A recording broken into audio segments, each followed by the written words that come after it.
what are the things that combine into the experience of a party, whether it's music, people, drinks, both, like vibe, theme? What are the elements to you that you can't not have if you want to throw a great party?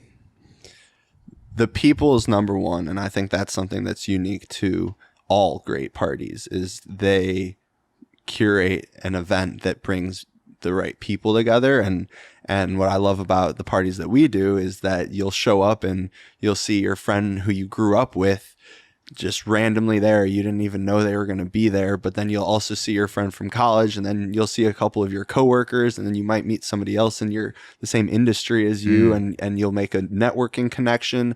I have a strong track list of some friends who have met their girlfriends at these events, and I love to say that they always play Cupid. So who needs the dating apps? Just come out to a Benny Presents event. Yeah, Benny Presents is the new Hinge. Yeah, so I think the people is really important.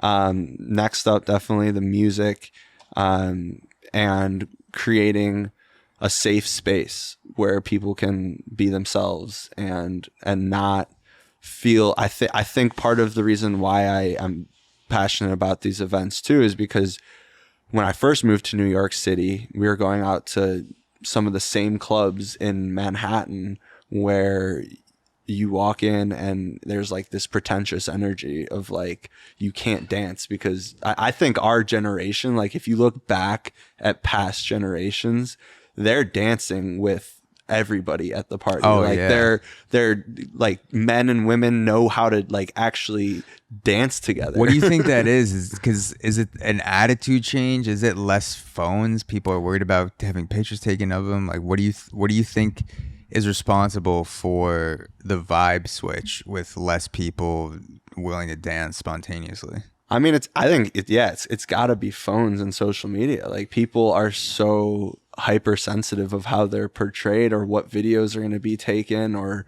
how, like, yeah. And I mean, that's the only thing that I can truly think of that would lead to it. But like, yeah, I've just been to so many parties where like even I feel uncomfortable dancing, and you just look around and you're like, why are we all here if we're not going to be enjoying our time together? So I think creating a safe space it leads off of the people who are there, but making sure that the people who are there are able to have that. There's this saying that goes, the world is full of billions of lonely people waiting to make the first move. And I think something similar could apply to dancing, where the world is full of a bunch of people. The world is full of a bunch of lonely people or a bunch of nervous people waiting to do the first dance or waiting to make the first move on the dance floor. Like, I've been guilty of this as well. I've been to weddings, been to nights out at clubs, even going out in college. There are people drinking in groups, and they're congregated in a way where everyone's walking naturally, but then when the dance floor hits, people go apart and they walk around, especially when it's empty. It's like you just sense where the dance floor is, and like you walk towards it, even if you're blindfolded and you're like, oh shit, like that feels like the dance floor. I'm gonna walk to my right now or walk to my left or go to the bathroom.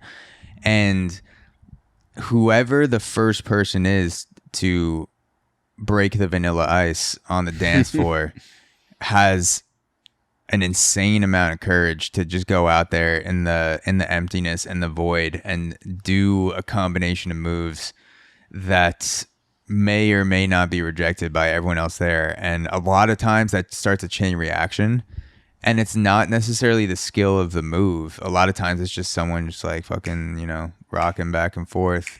Maybe a guy and a girl go out there, and then all of a sudden people are like, oh, like, why am I standing here drinking this vodka soda? Look at how much why fun don't they're having. Why don't I chug this vodka soda and then move my body and put it down so I can use all four of my limbs? It's like everyone's waiting for the first person to go out there, but no one wants to be the first person, which is a good analogy for many things in life. It definitely is. And it's going back to what makes a good party is you need one of those first people or a couple of those first people in your network, or not in your network, but like at the party who are like, I pride ourselves in these events that it's always a good group of people who like to dance. And myself, even, like, I post before the parties on Instagram and I say, don't text or call me for me to come get you at the door if you can't get in or something. Yeah. Find me on the dance floor, because I want to be on the dance floor too, because the vibe that I'm giving off is gonna that's blend a great throughout. motto in life. Find me on the dance floor, son. Yeah. Don't, and instead of airplane mode, it's dance floor mode, where you get a text back and it just says Ben Marienthal's on the dance floor right now. Hey guys, this is a quick reminder to check out AUXORO Premium, the best deal in premium podcasting. On AUXORO Premium, you gain access to bonus episodes, the unlicensed therapy series, the ability to submit topic suggestions for the podcast, exclusive Ask Me Anything episodes, and the entire premium catalog for only $5 per month. Go to auxoro.supercast.com, that's AUXORO.supercast.com, to join the premium gang today.